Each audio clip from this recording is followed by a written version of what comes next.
But where are you really from? A podcast about the Asian American struggle.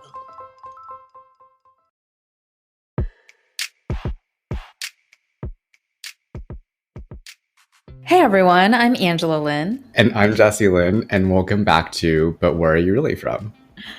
Today, first of all, welcome back. Season 4, first episode back from season 4. Kind of crazy. Have you been, Jesse, since season 3? It's been interesting. I feel like things are ready to open. People are vaccinated, and everyone's just kind of holding their breath, waiting for the other shoe to drop. And it's a little weird. That's what I'll say about it. Life continues to be weird. Yes, it continues to be weird and weird and busy. Yes. How about you? Yes. Same, but different. Also busy, also weird. And we'll talk about this in a hot second, but let's talk about things that happened during this time. You turned 30. What up? I'm not going to acknowledge that because 2020 was a failed year. I'm still 29 for another year, and I'll turn 30 next year. That's fine. Well, I guess that negates the entire topic for today then. No, it was really nice. My pandemic pod, which is a pseudopod because they were still seeing other people, but pod enough, pseudopod. We rented a house north of New York, 30 minutes away from Hudson, which is this quaint little town that a lot of rich people decamp to during coronavirus. Anyways, we rented the house for, I think, 3 nights, and we just hung out there and partied, and it was really nice. They got me a cake and some presents, and it's just the stuff that we kind of do that every few months, and we get together and it's more relaxed, has been the shining light in all of this, my little bit of normalcy. So it was really nice to be able to have a birthday that felt semi-normal in the middle of all of this insanity, so that 30 wasn't a complete bust. Yeah, that sounds nice. It was. Yeah, well, it's funny because I turned 30 last year, also during the pandemic, because life has not changed at all in over a year. And my 30 was a lot less interesting than yours. I remember it was just a Wednesday. I did work. I ordered a pizza. That was my 30th. Do you love ramen, Jesse? Oh my God, yes. Don't you hate the shitty instant ramen we have here in the States, though? Totally and completely. What if I could tell you that you could get premium instant ramen direct from Japan delivered straight to your door? Did you know that in Japan, instant ramen is actually legit? They put a lot of care into using high quality ingredients for the soup, the noodles, and the toppings. But how do I get access to that when I live here? Well, bitch, you're in luck. We've teamed up with 5 a.m. Ramen, a business based out of Tokyo that is obsessed with all things ramen. They are offering premium curated sets of the best instant ramen in Japan to consumers worldwide. And with our special discount code, you'll get 5% off your order and free shipping worldwide. Just use ReallyFrom5 at checkout. Head over to instantramen.jp now and use our promo code ReallyFrom5. Oishi! So that pizza was bleh, because it was not real dough. But look, if there's anything this 2020 has taught me is that you can just redo the year, because everybody is trying to do that. It's already coming up on redoing 2 years, it feels like. We're halfway through the past 2020 year and we're still kind of meh. Well, I doubt you guessed what the topic was because we were not good about talking about this topic, but today's topic is about turning 30. Dirty 30. Because everyone, I feel like when we were growing up, everyone made turning 30 such a big deal. depending on how young you were. I remember when I was like a teenager, I was like, turning 30, you're like ancient. That's like when you start dying. You know, it's so dramatic when you're a teenager. You're like 30 is death. And then when you're in your 20s, you're like, I'm so youthful. I'm an adult, but I'm not the boring adult, you know, boring type of adult. 30s when that happens. So I feel like there's a lot leading up to 30. I agree. 30 is like this huge milestone because you have all these like aspirations tied with that number. And you're like, oh, I should be, here, here, and here with my career, my love life, whatever, by the time I turn 30. And that's like usually never the case because you made all these aspirations when you didn't know anything about life.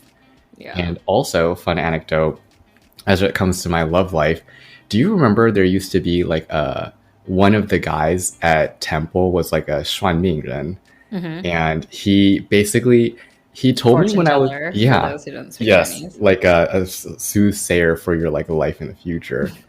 And he basically told me like, don't get married before you turn 30 or it'll be like a disaster.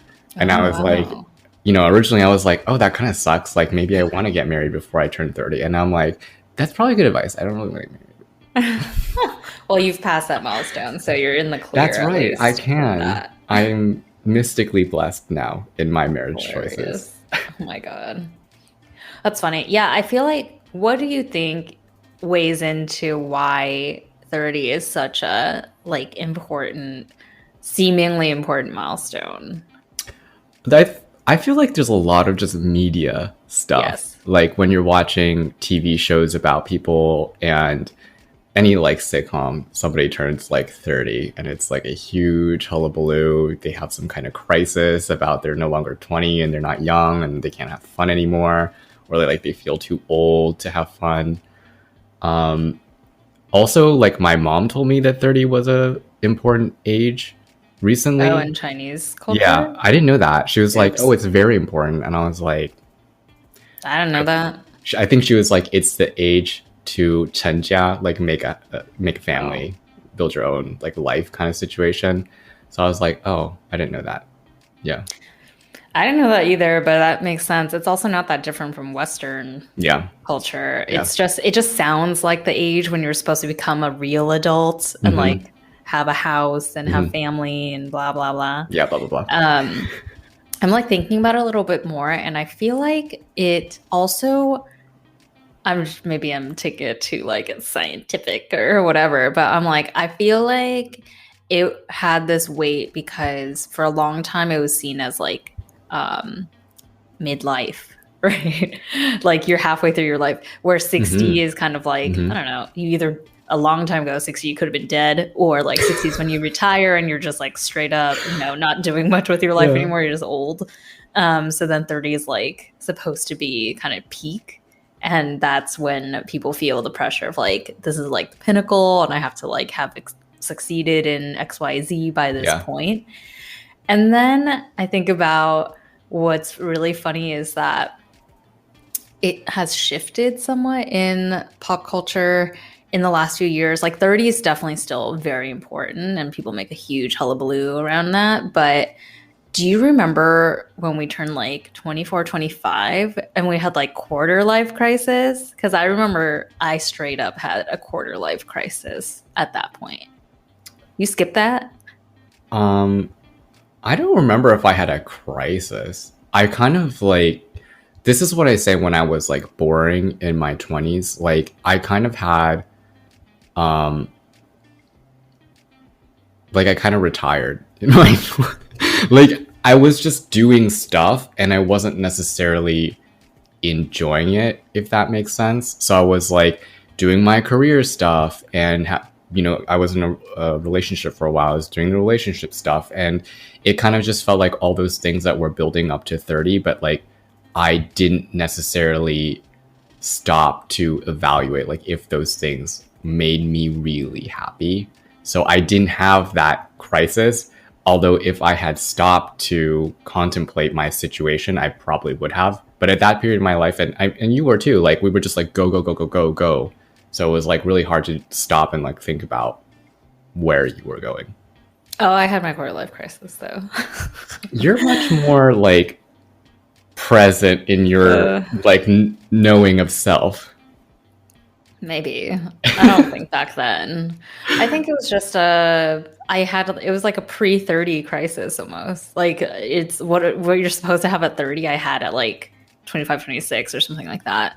I it also for me is probably because it coincided with business school. Mm. So there's like a pre-business school crisis and a post-business school crisis. Because pre-business school, you're kind of like, man, something's fucked up with my life that like I gotta fix, and maybe business school is how I'm gonna fix it. Mostly career wise, right? Like I want to like totally switch industry or function or something like that. And then post business school, you're kind of like, well, I just like I took a 2-year break on my life, and I like bet everything on this decision because it cost a shit ton of money. And am I really that happy in like this job that I got out of business school? Is this worth everything I sacrificed? And if it's not, what am I doing with my life? So I think a lot of us had a like post business school crisis as well. I mean, I feel that, although I did not go to business school, but like I can follow that in terms of like just working in my career. Like I got to a specific point where I was like, do I even like doing this? Like I'm fairly good at it, but like, do I want to do this forever? Still TBD. But back to the why 30 is important. I also feel maybe for ladies, it's like a little bit of the biological clock thing. It's like Girl. tick, tick, tick, tick, tick, girl. Yeah. That's so real. That's such a real thing. That's super fucked up. I feel like when you're approaching 30, you're kind of like, oh, I'm still young. Like, I'm like, what is age? You know, like I'm youthful. Like, age is nothing.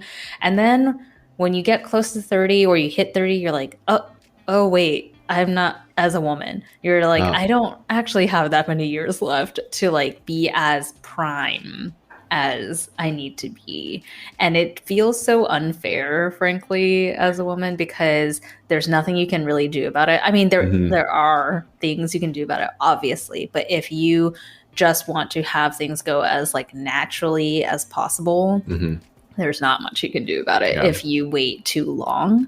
And it's just pretty crazy because I have friends, like business school really shook up my viewpoint on age because like when I went in, I was on the younger end, and business school, there's no age limit, right? Like it's people who've had some sort of career already that like want to change a career. So it was kind of like plus minus 5 years of age between everyone. And I was on the younger end. So I had a ton of friends that like my closer friends were older than me, and they turned 30 like in business school or shortly after business school or something like that. So then it didn't feel like a big deal to me because I'm like, I feel really connected to these people and they're 30, who cares? Not a big deal.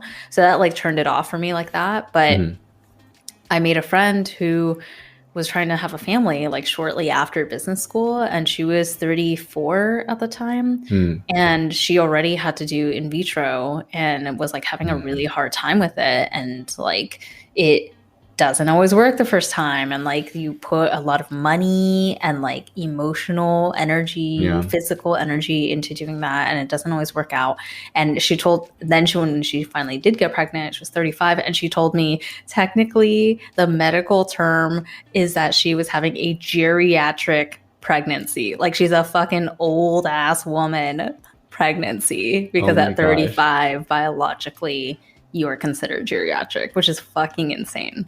Well, we thought it would be fun to kind of look at like our pre and post 30, like what we thought about certain things, where we'd be in life versus the reality of where we are. So let's talk about career. Jesse, what did you think? Where do you think you'd be at 30? When you were like, I don't know, let's bring it back. Because I feel like the most disconnected is probably like teenage years, when you had just like no real semblance of reality of what 30 was going to be like. Where I thought I was going to be at 30 as a teenager? Career-wise. Honestly, I think at that point it was a big question mark. Now, if we're talking about like late teens, like 17, 18, I had made this decision to go to do a hospitality program. So like I was thinking that I wanted to work in hospitality, but no, corrected. I don't want to work in hospitality. So I don't do that anymore. But that's where I thought I was, like what I thought I wanted to do, like to work at, a hotel and like chat with guests and be that kind of like that very old school concept of what a hotel general manager is, the guy that's like standing in the lobby that's greeting people and like very jovial. And then I actually worked in a hotel and realized that people are awful and they really don't care if you're really nice at all. So I was like, nah. Well, what about your teenage career aspirations? I mean, well, if it's high school, no, high school or college, I thought I was going to be working in the music industry, which is how I ended up working at VH1 as a real job. But like I was very convinced at that time when I was younger that I was going to work in A&R. So that's the talent scouting department in record labels. So you're the one that like goes to a bunch of concerts and like discovers new bands and like the next big thing, right? And I always thought that was going to be like exactly what I wanted to do and like the most glamorous job. It sucks balls. It sucks balls until you are like a famous A&R rep and you just get flown places, because I ended up interning at a couple record labels, and one of them I interned in the A&R department, and I was one of the only interns that was 21 because in New York there are a bunch of clubs and like little venues, but you have to be 21 to enter. So I had to go all the time, and it would be like 3 times a week that I'd have to go to some shitty tiny club and listen to some shitty ass bands. Like there are a lot of bad bands out there, man. Yikes. And like you're just trying to find the diamond in the rough. And I'd be so tired after like going to class all day and then having to stay out till like 11 or midnight to watch some shitty band. And then I have to pitch it every week. It was just horrible. And like, they're so judgy in the music industry towards you and towards everything. So I was just like, this is awful. I don't want this. Goodbye. But I definitely thought I was going to be some like hot shot A&R talent scout at some big record label by the time I was 30 in like a huge office. Because when I interned, my first time interning, it was like so glamorous because there are these people, especially the people who like kind of made it. Their offices, they have these like gold platinum records with their names engraved on like, big artists that they helped launch. And I'm like, this is the shit. And yeah, it's not. There's so much crap behind that facade. Yeah. I agree with you. That's kind of how I ended up in the hospitality, and then kind of how I ended up in advertising too. I was just like, wow, it's so cool. And then like you join in the next day and it's you walk past that like front desk and it's like trash bags behind it. Oh yeah. And it's just like, yeah. God. Okay, that's career. What about relationships? Well, as you know, I was very confused.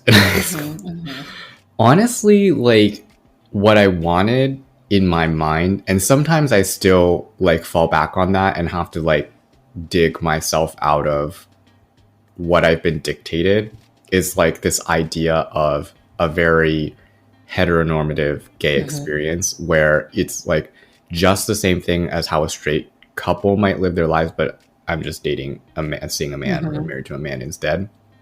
And that's kind of like what I had in mind, like once I was like, oh yes, I am gay. But then like through the experience of going to college and meeting people and actually dating, like that has shifted a little bit where it's not that I don't necessarily want those things, but they're not so core to my happiness that I would be like so unhappy if it never happened. And it's different because I feel like when I was younger, that's all I wanted. I wanted to be with the one, the person that would be like the Swiss Army knife to my life. Like they would be like my comic, my savior, the person that makes me smile, all of those things. And now I'm like, I'm still looking for a person that will make me happy, but I don't put that person as like, you'll do everything for me now. Yeah. Well, because you face the reality of life now, which is that most people don't find that kind of person. Yeah. That's Yeah. a made up person that TV and That's right. movies That's right. have conjured up. I certainly wish that TV characters were real. I mean, yeah, Yeah. but you'd also be real bored. I feel like I don't know who I've talked with this about, but like movies always end at like the perfect spot, right? And then if you ever try to like think about what happens after that point, it's either really boring or they break up. It's like, Yeah, that's exactly Shit doesn't stay like that. it. Hey everyone, we love doing this podcast, and if you enjoy our episodes, we would really appreciate if you could support us in any number of ways. First is by subscribing to us, rating us, and reviewing us on Apple Podcasts and iTunes. Second is by telling a friend. Third is following us on Instagram at whereareyoufrompod. Fourth is by buying our merch on our website. And fifth is supporting us on Buy Me a Coffee. You can find out more about all of these by visiting our Instagram's link in bio. And again, our handle is at whereareyoufrompod. Thank you. What about you, Miss Angela? Hard to say because it's funny because I was anchoring on like teenage, but do you remember when we were children and we played that like MASH game? Oh yes. Oh my God. Yes. We played that like religiously, like every day. And it would be like, who am I going to marry? What age am I going to get married? And like all this shit. And when you're a child, you're like, oh, late 20s? That sounds ancient. So I remember thinking, I think I like, my like ideal age to get married was like, I don't know, 23 or some shit like that. When you're a kid. Yeah. Like, 23 sounds like an appropriate time to get married. Yeah. No. But I definitely thought, I think as I got older, I'm like, that's probably not happening. But I at least thought that I'd be in like a serious, committed relationship for several years by the time I was like 27 or something like that. That's not the reality of life at all. And I met Ramon 3.5 years ago now. So yeah, I guess I was like 27, 28, but like I met him then. So it was not like I've been in this stable thing and we could get married at any point. Like that's not what that was. And I think I've talked about this, but in the past, thinking back on like my parents, as I was getting closer to like, I think 27 was the first time that I made any sort of comparison to my parents age-wise, because in my head, I'm like, oh, my mom met and got married to my dad when she was 27. What am I at 27? I remember thinking like, well, I'm single and alone. So I'm like, great, I'm on the right track. And then by the time she was 30, she had my brother. So like I turned 30 last year. I'm like, I'm not popping out a kid right now. And I'm like, I'm in a good relationship, but I'm not at that stage. So just like, it just, I settled with like where things were as I got older. And then now I feel like, the 30 is not the mark for me. That's not really where I'm gauging at. It's more, unfortunately, I am backing out a lot based on the biological element that we talked about. So geriatric pregnancy. No, I'm not trying to have a geriatric pregnancy. Yeah, look, I think you'll be fine. Yeah, I think so too. But yeah, for those listening, things that have happened. Well, yeah, we did the city hall thing. We did the city hall part because we were supposed to get married last year, and it obviously was put on hold, and things were very up in the air, and things are looking better now for a real wedding, but we just didn't want to feel like life was indefinitely on hold. So we did our city hall part of it, at least, this past week. So I'm technically married. And the photos look beautiful, and thank you. Maybe not what you expected, but hopefully still a very joyous experience. Okay, well, where were your parents at 30? Like, what were their lives like at this point? I don't have a very clear, like, chronological ordering of my parents' life, but I do know my mom told me she had me when I was, like, 33. When she was 33. Huh? Oh, no, when she was 33. Oh, my gosh. In the future of your life, she gave birth to you. Back to the future.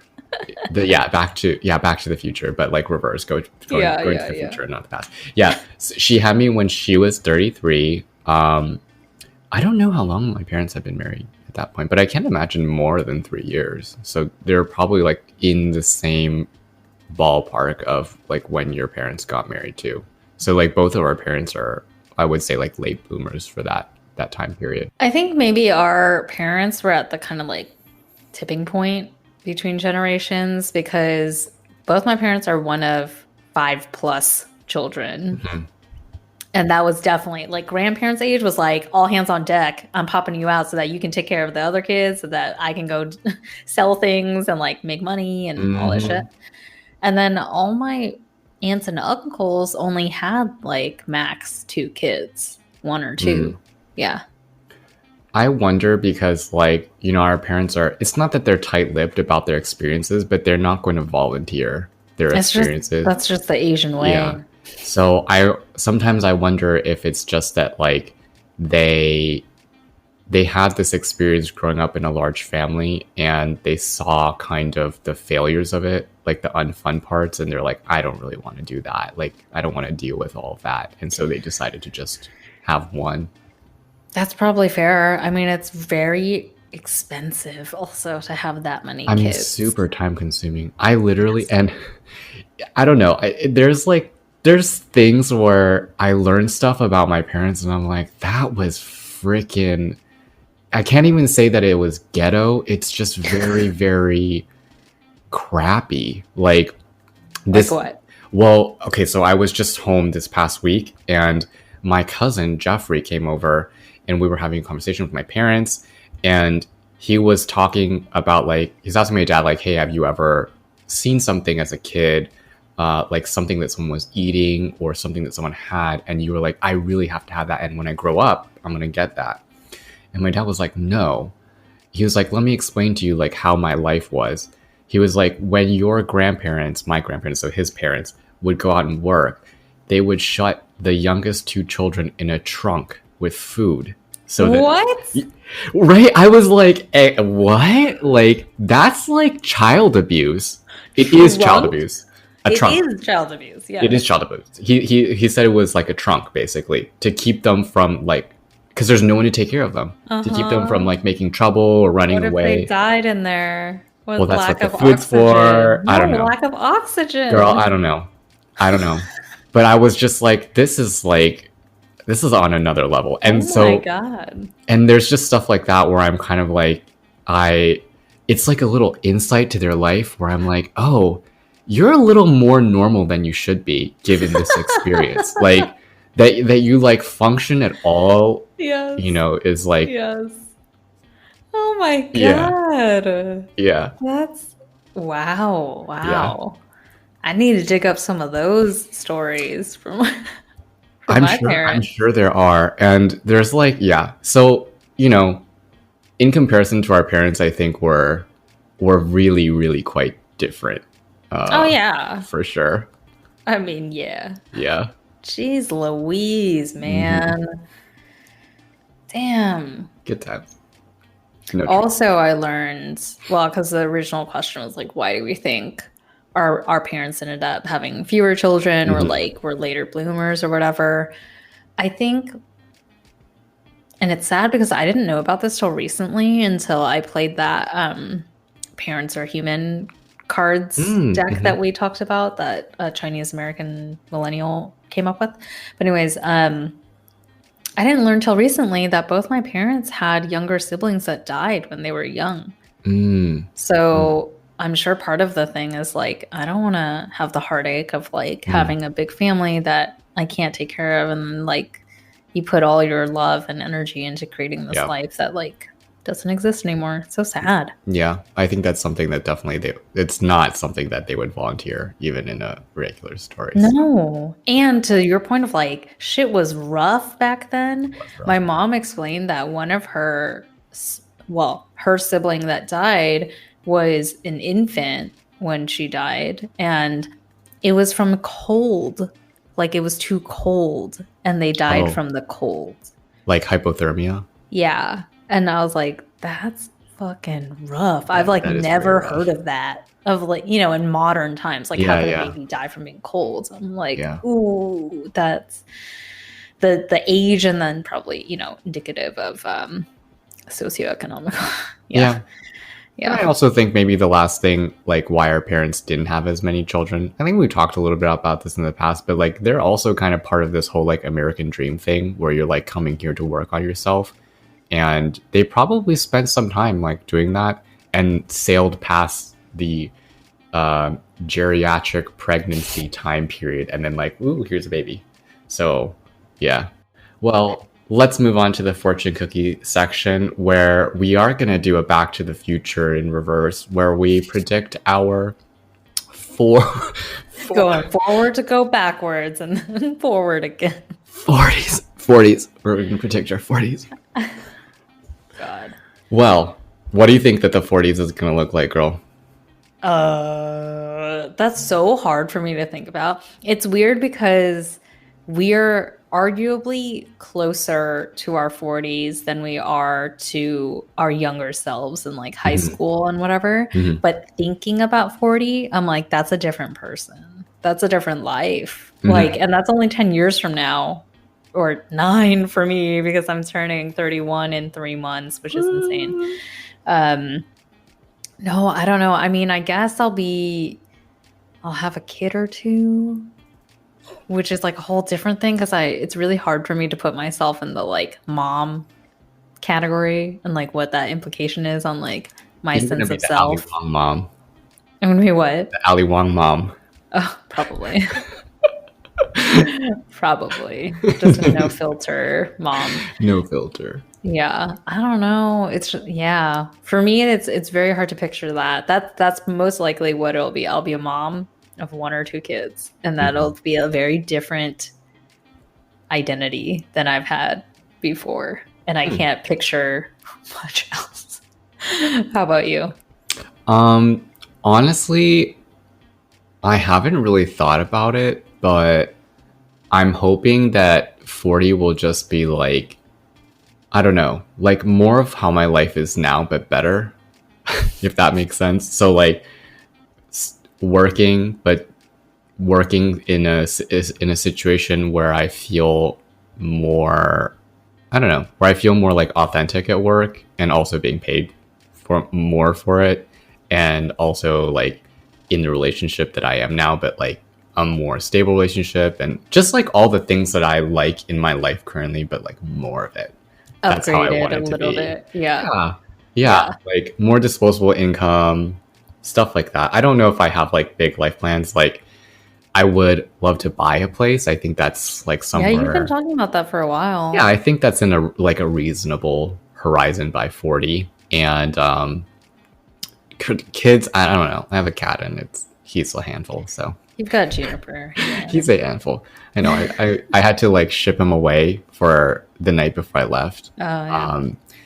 And I was so sad. Aww. I was so sad. I was like, this is what it's like to have a child disappear. Like, put your child into daycare while you go on a trip. And I'm like, I kind of understand why parents are like I can't leave the baby. Like, I kind of get it now because I can't. I was like the cat.